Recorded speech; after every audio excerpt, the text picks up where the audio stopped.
Hi, welcome to Info Dumpies. My name's Brianne. I'm autistic, I have ADHD, my pronouns are she, her, and if you time travel to ancient Greece and they offer you breadsticks, it is imperative that you ask what kind of breadsticks they're talking about.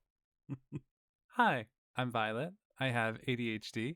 My pronouns are she, her, and the strangest sex toy I've ever owned was shaped like a duck, and the only reason I owned it was because my friend worked at a sex shop and the box was sun damaged, and she was like, "Do you want this? Nobody wants this." And I was like, "Yeah, it's funny." Was it called the fuck duck? No, I think it was supposed to be a swan, but it looked very much like a duck, and it was bright pink. Interesting. If you had said, "How would you think this is used?" I could not tell you. It literally just looked like a duck. Interesting. Yeah, like a smooth pink duck. Yeah. The It's sex a real duck. true fact about me. It's not a goof. The sex duck. Well, I'm going to tell everyone off the bat, if you just had this on autoplay and it's playing your next episode and you haven't seen the title of this episode, today's Info Dumpies is a brief history of sex toys. And I would like to say this is our most not safe for work episode so far, but in the previous episode, I did talk about how two boy beetles will have sex by turning one of the other boy beetles' dick inside out and pushing it back up inside his body.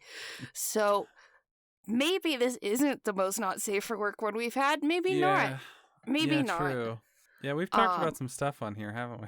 Yeah, which I think anyone who listened to today's lucky winner before listening to this show is not surprised, but there are some people who listen to just Info Dumpies where it's like, oh, okay.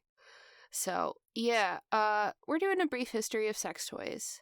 Fun. And I would like to actually thank one of our Patreon supporters and Discord members, Kate Michigus, for getting me a last piece of information that pushed this into now I have enough for a full episode of Info Dumpies, because I was in this weird spot where I had looked up a lot about dildos because of today's lucky winner, because we had one of our holiday specials was a fake Hallmark movie about a big city dildo maker. So I researched a lot about historic dildo stuff. It was too much for a mini dump, not enough for a full episode. And then, yeah, Kate Michigoose sent me a very good Wikipedia link that I was like, oh, whoa, cool. Yeah. So, yeah. I have so many topics that are like, it's just not quite enough for an Info Dumpies, but it's too much for a mini dump, you know? Yeah. So this has now been pushed into full dump territory. Hell yeah. So I'm going to be talking about a bunch of historical accounts about sex toys, and I did also want to mention at the top of the episode that these historical accounts and the wordings on these things are cis and heteronormative as hell. You all know that's not how we roll here, so I'm just letting you know in advance that a lot of this language that gets used in these just doesn't take into account the existence of trans people whatsoever, and we here at Info Dumpies don't play that way, and we know gender is also a spectrum. Yeah. And it's, so at the top of the hour, I would like to say that, because everything I found was just extremely heteronormative. So we're going to get into dildos first.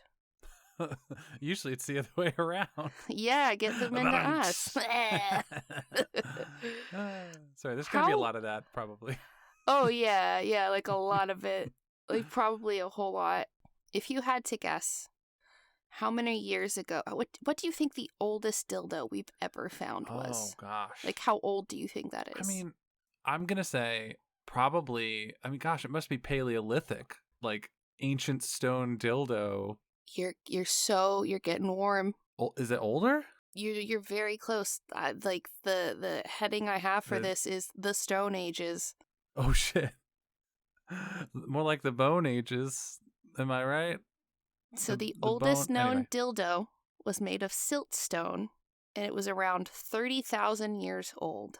Whoa! I don't know what era that is in history, but that's the Stone Age. Oh well, that makes sense. It was found in a German cave in 2005. You found Mrs. Flintstone's toy. I mean, yeah, because siltstone is usually rougher and used in conjunction with a flintstone for starting fire. But the dildo they found was highly polished and smooth. Oh, well, it would have to be. I was going to say, It would have I to hope be, it's not rough. yeah. Many other Stone Age dildos have been found. This is just the oldest one. And many of which, because, you know, at one point people realized stone tools were not as great as iron tools. Many of the stone dildos they found show wear and tear from use at the tip.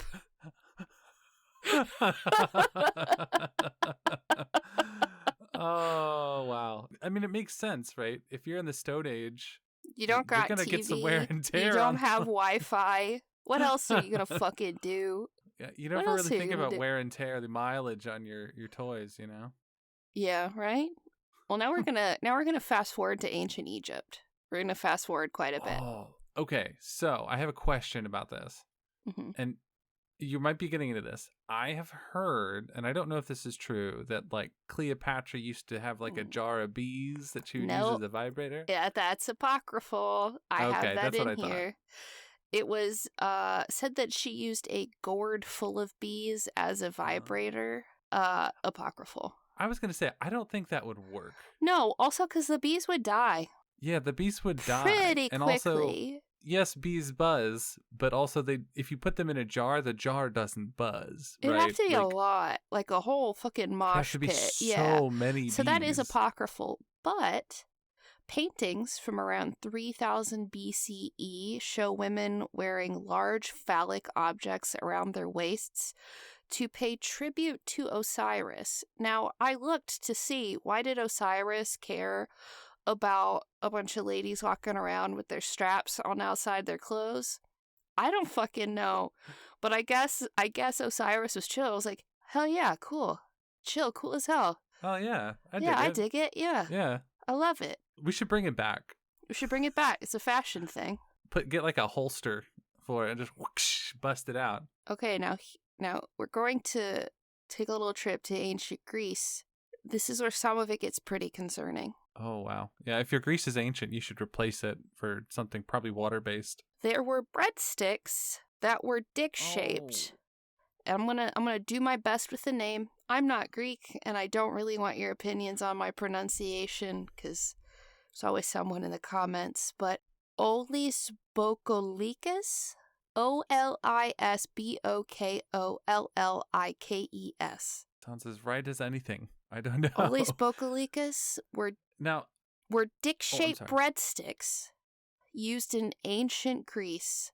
You would use olive oil as lube.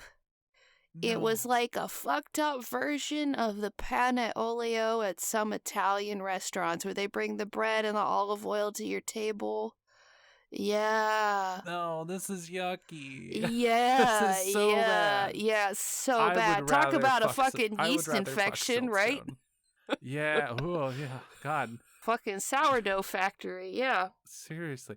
I would rather fuck a piece of siltstone, I think. Yeah. Genuinely. Same. Yeah. Genuinely, yeah. So, in a more normal move, the ancient Greeks were also fans of olisboi, which were stuffed dicks made of polished leather. Okay, that I think makes more sense. That makes more sense. I'm less concerned about... Obviously very porous, right? I'm less concerned about rodents. Oh, God, I didn't even think about that. Yeah, less concerned. I mean, so now let's back up a step, right? Sorry. How does it not get soggy? Is it like I don't know. It's bread. Does it how I don't know. I don't know. You have a real fucked up search history later. I'm gonna have nightmares about this. Yeah. Sorry. So the ancient Greeks thought that the uterus needed sperm like vitamins.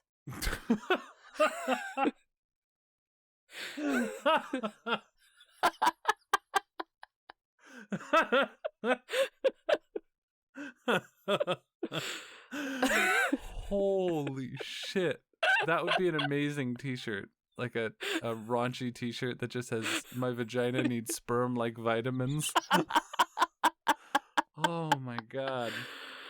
And they thought that lack of that would cause hysteria or wandering uterus. I'm sorry, wandering uterus? Yes, that is what a lot of the time, when we're talking about ancient folks claiming hysteria, they thought the uterus would just bop around the body.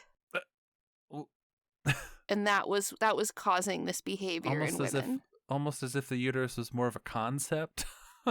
Yeah, just doing her own thing. Oh, just doing her own thing in uterus is there. in retrograde.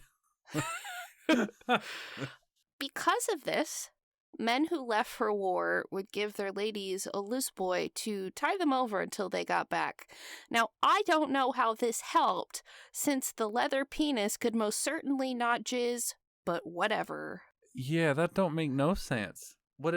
How did they put jizz in it? Also, why is it called a Liz boy? It's sounds O-L... like a... It's Liz boy. No, OLISBOI. Olis boy. Olis boy. I thought you were saying Liz boy, and I was like, that sounds like an old handheld game system. For lesbians. For lesbians. The Les boy. There are many other cultures that also had the dildo.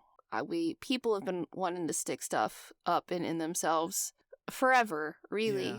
Couldn't possibly cover all of them. Those are some of the highlights, but we're going to talk about the prohibition of dildos. Oh, wow. Of course, the first people to say enough of these were the British. Of course. I mean, sorry, British listeners. British listeners. In 1670, English customs began seizing dildos at customs. Yeah. I don't know why, but the term seizing dildos. Seizing dildos like seize the customs. Day. Firmly grasp it. Firmly grasp the dildos. Italy was the biggest manufacturer of dildos at the time. Oh. This led to English folks calling them Signor Dildos. Signor Dildos? Signor Dildos, as the concept of a fake dick was inextricably linked to Italy in their minds. Huh. It sounds fancy to have, I've got a fancy Italian dildo. Signor Dildo. Is it signor or is it signore? I don't know Italian. Signor. It's Mr. Dildo. Oh yeah, Italian. Mr. Dildo. Yeah. Yeah, it's Mr. Dildo, which is actually Mr. a cute name. Honestly, yeah. Yeah. So John How's that Wilmot, not a brand? Sorry. Mr. Dildo. Yeah, that would be great. So John Wilmot was the Earl of Rochester, who wrote a poem called Signor Dildo, in which he bitched about English women liking dildos better than English men's flesh wieners. So, which the prohibition of dildos was largely because cis men were so uncomfortable with the idea that women could get off without needing them. Lord. And everything was, they're replacing us. If you look at stuff like, and I'm going to get into the Kama Sutra in my next section, but also some older shuga art from Japan, dildos are seen worn by presumably cis men and used by cis men as a, hey, this is a way you can additionally please your lady even when your wiener is not cooperating. Oh, cool. So definitely a different vibe. You can tell where the Christian church was more influential by who was like, no, you're replacing our wieners. Right. In the United States, in the 1800s, the Comstock laws banned the sale of rubber dilators. But like all stuff that you stick inside of you, there was a big underground market for them. Oh, sure. There's always going to be, I imagine. And oddly enough, there was not the same anxiety seen over vibrators, since they were seen as a medical device, which is going to be an ongoing theme. Oh, curious. How interesting. So, naturally, from the dildo, we're going to talk about the strap-on dildo. Love it. So, one of the earliest mentions of a leather strap-on, the Kama Sutra, actually encouraged men to use a strap-on if they couldn't get hard. Oh, cool. To continue to please their ladies. And that's still an option for all of you listening out there. Yeah, it's still an option. So now we're gonna get to meet some pervert called the Bishop of Worms. Okay. So you're telling me there's an incel from Britain named Rochester, and now we're getting into the Bishop of Worms. His name wasn't Rochester. I know. I'm just keeping on you. Oh, that's a good name. That's Rochester. my buddy Rochester. He's just like, it's Rochester. It's Rochester. In 1023, there was a bishop in the imperial city in the Holy Roman Empire of Worms. So Worms is a city. Was a city named Burchard of Worms. In 1023, Burchard published the Decretum, which was a collection of canon laws. Book 19 of the Decretum was called the Corrector. This book was full of questions for priests to ask at confessions, and it offered suggested penance for those sins that were confessed, including sexual ones. This is where Wormboy said the following. Have you done what certain women are accustomed to do, that is, to make some sort of device or implement in the shape of the male member, of the size to match your desire, and you have fastened it to the area of your genitals or those of another with some form of fastenings, and you have fornicated with other women or others have done with a similar instrument or another sort with you? If you have done this, you shall do penance for 5 years on legitimate holy days. Wow. 5 years of penance for strapping someone once. Or getting strapped, it sounds like. Or getting strapped. I'm going to live forever. Honestly. I'm going to live forever. Yeah. I'm unkillable. So wait, 5 years of penance? So like, it's good? It's a good thing to do? No. Or, wait. No, you have to, you are punished and have okay. to make up for it. I thought you were saying it counts as 5 years of penance. Like, if No. you strap somebody one time, you're good for 5 years, bro. If you've strapped somebody once or you've been strapped once, that is 5 years of time of like probation from God that you're on for the one time. Straight to space jail. Straight to space jail with you. Straight to space jail. Wow. But I just love the description that he gives us. You know, if you make a wiener however big you want, and then how the ladies someone else has made the wiener, and one of you or the other one, and right. It's like, okay, worm boy. Yeah. It just really gives the energy of, you ever do gay shit? You could tell me I'm a priest. Yeah, right. It's just like an overly detailed description of the various ways one could engage in gay shit. Right. Yeah. Too descriptive, like, or you on top, or her on top, Yeah. or just Or like asking in such detail. If you are wearing the strap and then there's another person, guy or girl, on top of you, or non-binary, and they're it's 1023. Yeah, it's 1023. I'm totally know the term non-binary. I'm ancient Roman. Oh yeah. I am the Bishop of Worms. Yeah. So now we're going to get into the modern strap-on. We're jumping way ahead in time. Oh, cool. This is where strap-ons as we know them came into being. At this point, sex toys were illegal in the U.S. unless they were being used as medical devices. Why? Because our country is a place where people who thought England wasn't puritanical enough moved to. Oh. To take the place over and be more puritanical. True. It was illegal for a long time in Texas, like up until I think 2002. Oh, I I remember hearing about that. Yeah. Yeah, and even in the time we lived in Texas, there was a law that was like, if you have 6 or more, that is intent to distribute or something, like you have weed, and there's like a certain number of dildos one person is not supposed to legally own. And Yeah. I would joke, is it in a household or per person?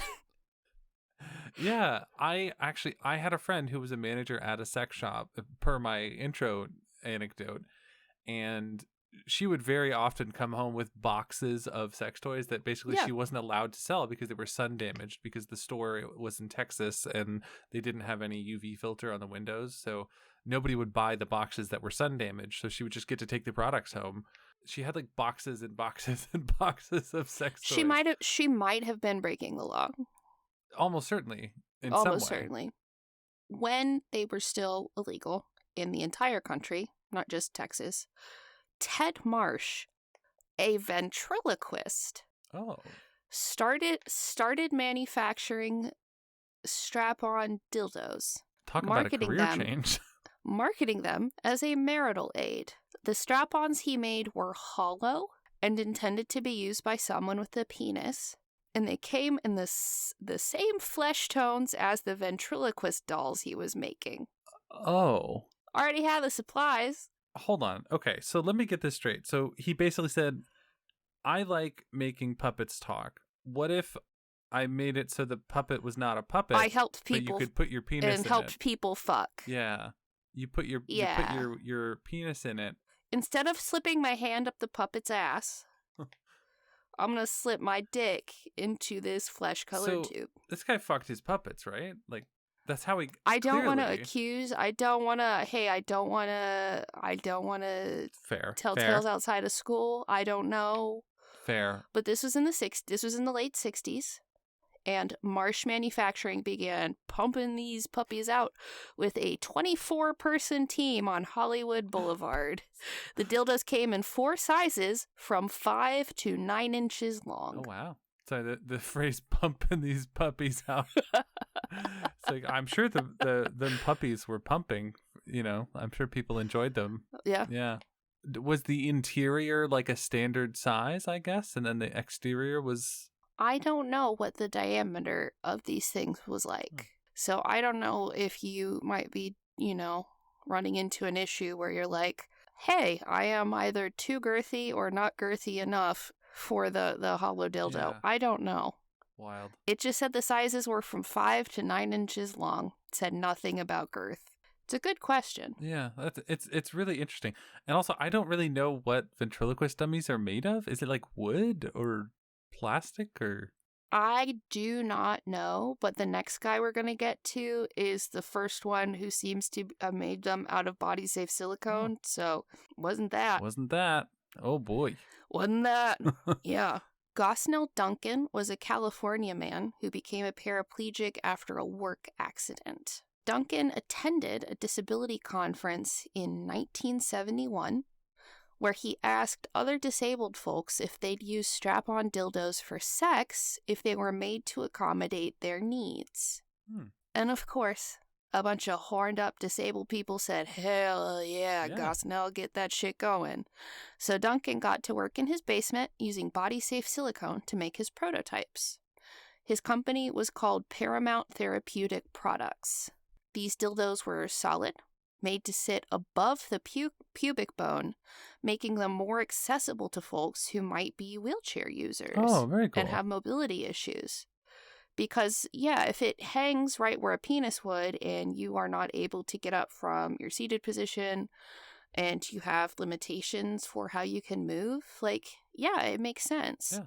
And Duncan would actually take the customer's measurements and custom make the strap to fit them specifically. That's awesome. So regardless of why they were in the wheelchair, whatever their needs are, they had a custom fit, which I think is really cool. Hell yeah. I think it's really neat. While most of his initial purchasers were disabled men, lesbians heard and came out of the woodwork to support his business too, and were like, I'm interested in trying some of your products. I can imagine someone being like, oh, a bespoke strap? Don't mind if I do. A bespoke wiener? Yeah. So now we're going to talk about the vibrator. There's also some apocrypha out there about the vibrator. I bet. So a vibrator was invented in the late 19th century. So late. Wow. This was decades before it had sexual connotations. It was marketed as being used for wrinkles, headaches, stomach problems, constipation, arthritis, and even on World War I soldiers as vibrotherapy in English and French hospitals in Serbia. Oh, okay. So as like a body massager or internally? No, like as a use this on your body to Oh, fix okay, these okay, okay, things. okay, okay. I was like, Not even as a massage, but more the vibrations will do the thing. that makes more sense. I was thinking like, if I am a World War II soldier and someone says, "I got the solution for you, buddy," I'm gonna be like, It's called a "Well," Hitachi magic wand. it's It's like, gonna blow your fucking mind, and I'll man. be like, "I'm not opposed to it, but also I don't know if this is gonna help my gunshot wound." I was about to say, listen, sounds cool as hell, but I did get shot, so Yeah. I love cranking my hog, but I would love you to apply pressure to this wound. Thank you. Also a great shirt for any EMTs out there. So by around 1900, vibrators began being marketed for home use. The Vibratile was advertised in McClure's magazine for nerve pain, headache, and wrinkles. Interesting. These were available mostly through mail order through the early 1920s, but in the mid-1920s, this changed. The people who were buying those vibrators through the mail, using them for wrinkles, at some point, many of them went, you know what I could use it on? Let me try something out. You know what's got a lot of wrinkles? you know what this could be good for. So this is when vibrators started appearing in porn. Is the mid-1920s. Oh, interesting. And after that, the ads for them disappeared because it was harder when it is something that appears in porn and you're living in a place where it's only allowed to be a medical device. It was getting those companies some attention where they're like, okay, maybe I don't. Maybe they think I'm selling a sex thing. So it wouldn't be until the 1960s that we saw ads for them again. And by that time, they were like, stick this on your clit and go wild. That's just like by the 60s, they're like, we know why you're buying this. Go nuts. Yeah. Have a great time. It's fun. Do it. Was it still illegal at that point? I think it really depended on where you were at that point. Okay. So, like, I think it was in Texas, in a lot of southern states. And of course, I'm sure there are people buying it secretly. But yeah, I think it really depended on where you were. Much of the history of the vibrator that we see in pop culture is actually the plot of the film Hysteria, which is a fictionalization of Joseph Mortimer Granville's invention of the vibrator. This film supposes that doctors would bring women to orgasm in clinic as a means to treat hysteria, but it is a fictionalization. Yeah, that sounds like the setup for a bad porno. And this also is further permeated through pop culture by the very popular play In the Next Room, aka the Vibrator play by Sarah Rule. This is a pop culture thing that we have no evidence this happened, but it was fictionalized in such a way that people are like, oh, this movie seems like it's pretty accurate, but it's not. Oh. It's not a historical retelling. Now we're going to move on to butt plugs, thanks to Kate Mishigoose, because this is the stuff that she posted in the Discord server that I was like, oh yeah, I could tack this onto that episode. That's a full ass episode. So thank you for this, Kate. Thank you for the butt plugs. Amazing. So butt plugs, like everything else we've talked about today, were marketed as a medical device at first. Have you heard of Dr. Young's ideal rectal dilators? No. I'm glad that they're ideal. I would hate to have an unideal rectal dilator.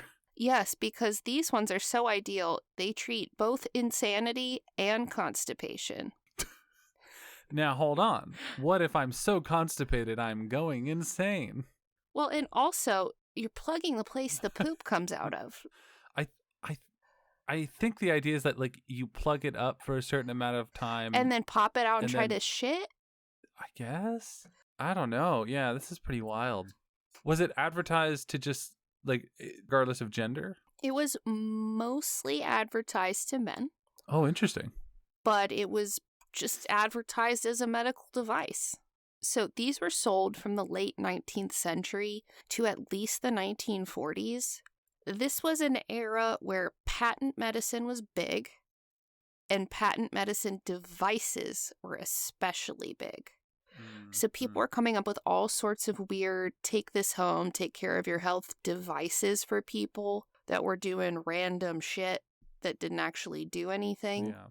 And Dr. Young basically snake oil. Yeah, mechanical snake oil.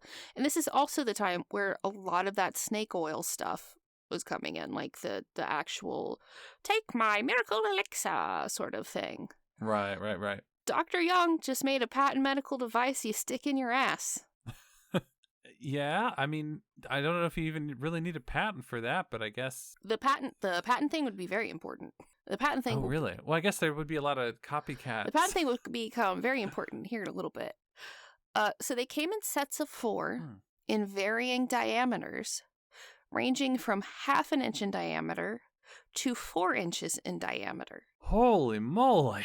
They were marketed as being torpedo-like hard rubber.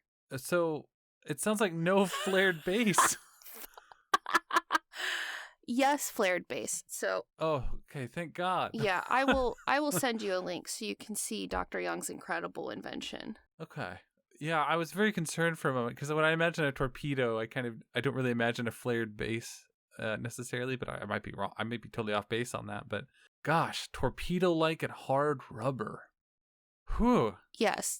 So there is a flared base. Dr. Young thought about this. So I mean, they look like butt plugs. Oh no, it's working. It's opening in my work browser. No. Oh no. Oh no. I don't need that in my work browser history. Okay, we're good.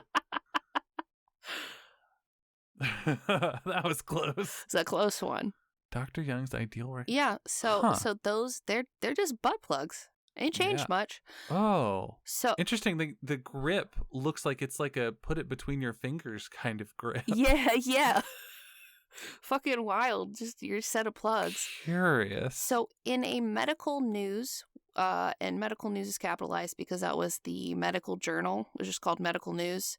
In a medical news article from 1893, the article stated that Dr. Young himself, in a completely different journal, had praised the rectal dilator's effect on insanity by saying the following: 3/4 of all the howling maniacs of the world were curable in a few weeks' time by the application of orificial methods. Well, okay, so I have to imagine there were probably people that were skeptical of this, right? Yes, the person writing this medical news article in 1893 was skeptical. Yeah. Well, In the same quote, Dr. Young mentioned that some patients were sent into a panic by the sight of the dilators. Maybe not the smallest, or even the second smallest, but number 4 is intimidating. Big.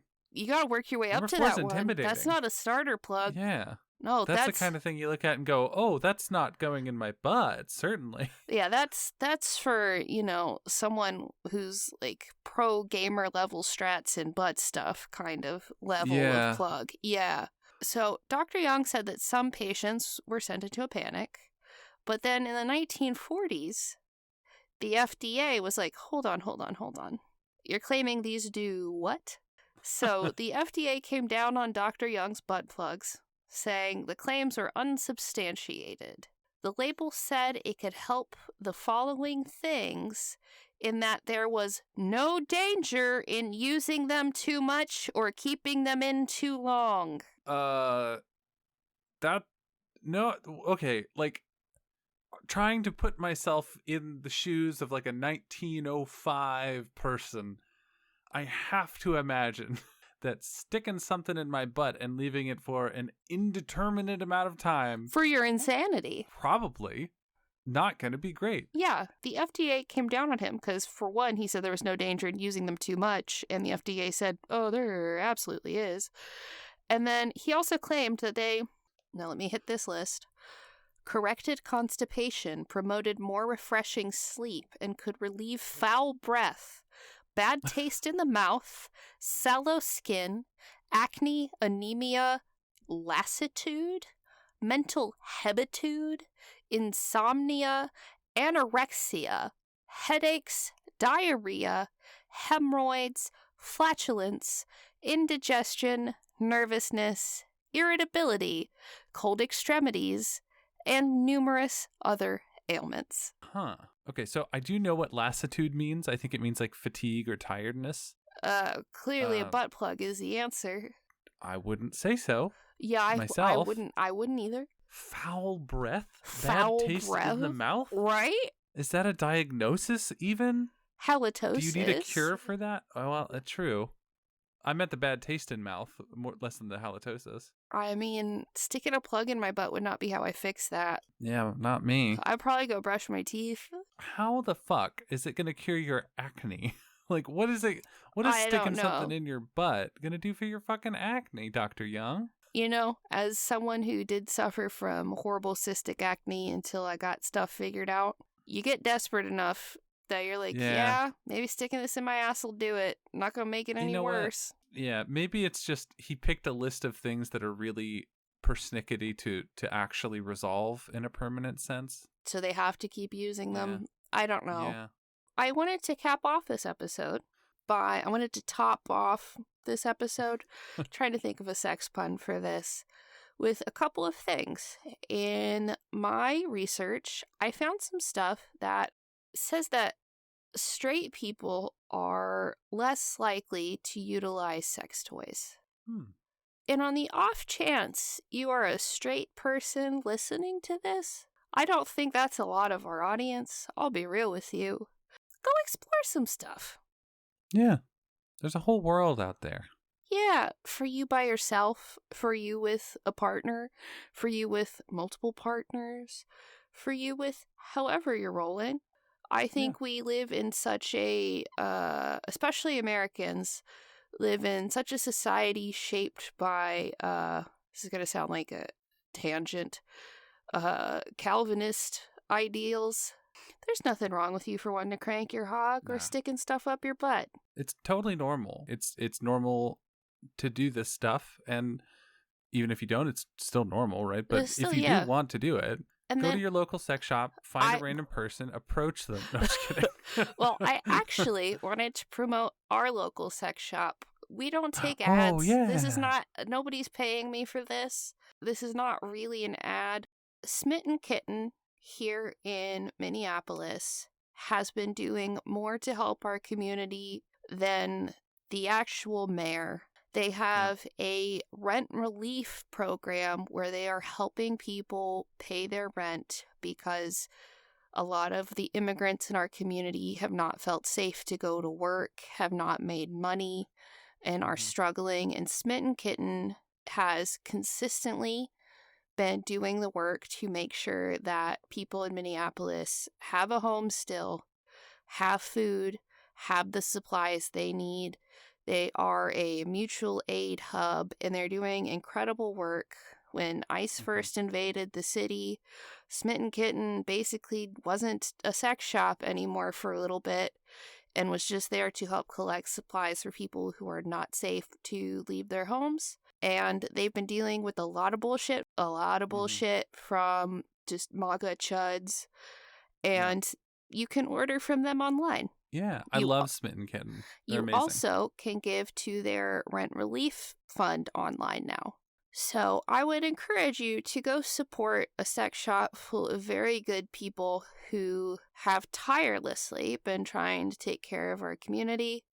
Get something fun to experiment with and chip some money into the rent fund to help some immigrants here in Minneapolis make sure their rent is paid. Yeah, they also post a lot on Instagram under Smitten Kitten, of course. They do. And talk a lot about what they're doing. Yeah, I discovered them because they followed the Mix No More Instagram account, and I was like, oh, you're local. Oh, yeah. Oh, you look cool. Oh, Violet, let's go check this place out. So yeah. So not only are they doing a ton of really important work to help the community, they just also happen to have a really amazing selection of dillies that you should check out. Yeah, they had a really fun event because someone started a rumor that there was a glory hole at the store, and there's no glory hole at the store, but the rumor got so big and they went viral for posting about it that they did the glory hole games, and it was cornhole but with dildos and butt plugs. So and you funny. could win stuff. Yeah, they're really fun. Yeah. And even before ICE invaded the city, they have a snack shelf for houseless neighbors to pick up some food and get warm. And they have free, like, COVID supplies, free gender-affirming care items. They have all of these free resources for the community. It's just a great place. Yeah. But yeah, that's how I'm going to Awesome. end the episode. So yeah, maybe I'll do a part 2 where I'm like, anal bleeds. Jesus Christ, Oh, not God. anal Maybe bleeds. not that one. Not anal bleeds. God, no. I would be curious about a part 2 that would maybe include, and maybe I'll do it, I don't know, a history of the fleshlight. That's another one that stroker. the stroker. So, Brom Stroker. Someone's done that. Oh, that's a good drag king name. Although Yeah. it's so close, it's almost too close. Yeah.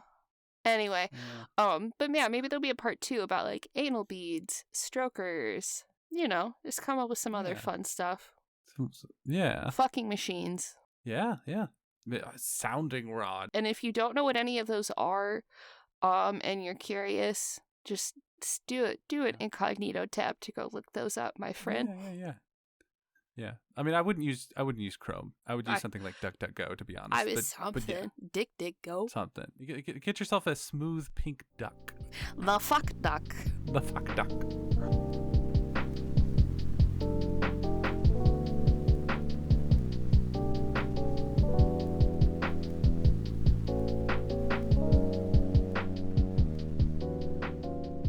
Hey friends, before I get to thanking our Patreon supporters, I'd like to make you aware of a mutual aid opportunity. If you go to the show details, you'll find a link to our merch hub. Our merch hub is BalanaArts.com, and if you go there, you will find a sticker that says Fuck Ice. This was designed by Violet, and 100% of the proceeds of this sticker go towards mutual aid here in Minneapolis. Minneapolis is still struggling because of Operation Metro Surge and ICE invading our city. Our piece of shit, little worthless mayor completely squashed an eviction moratorium. So there are a lot of people here who are struggling with housing now because of it, because there's been no relief. So it is our responsibility as people who live here in Minneapolis to help out, and this is one of the ways we're doing it. So if you would like to help our neighbors, you can go to the Balana Arts merch hub and purchase the Fuck Ice sticker. Donations from that will be made to CanMN, which is a mutual aid network here in the Minneapolis area, who does great work making sure people have the essentials they need to live. I will be posting on both the Mixnomer Instagram page and my own Instagram page whenever we make a donation. And yeah, go check out. You can go get a very cool sticker. It's shiny. It says Fuck Ice, and you can support my neighbors. And now I'd like to thank our Patreon supporters, like Patch, Harleen, Bethany, Laura Kramer, Lilith Rain, Anarchista, Percy, Nunya B, Kate Michigoose, K Genius, Chibs1012, Dave Perrell, Megan E, Carl Brooks, Natasha Neves, Gus, Lucy, Helen Clifford, Sewing Seraph, Rachel Rachelson, and Fintago. If you want to help us out here in the Infodumpies crew, you can tell other people about the show. We don't take paid ads. We don't pay for advertising. We grow entirely by word of mouth, and you are the people who do that for us. If you appreciate having a show that doesn't have ads all up in its business, and it's, 40% of the show is ads, you can show us your appreciation by advertising for us, quite frankly, because, it's not easy not taking ads, and I would rather spend money upgrading people's equipment than paying for ads. So y'all help us out a lot. Also, my autistic ass can't network and make shows at the same time. I would get so burnt out. trying to schmooze with other podcasters and do a bunch of that stuff. So honestly, you're helping me from a disability standpoint promote the work we do whenever you tell other people about the shows. If you want to help us out even more, you can subscribe on your podcatcher of choice.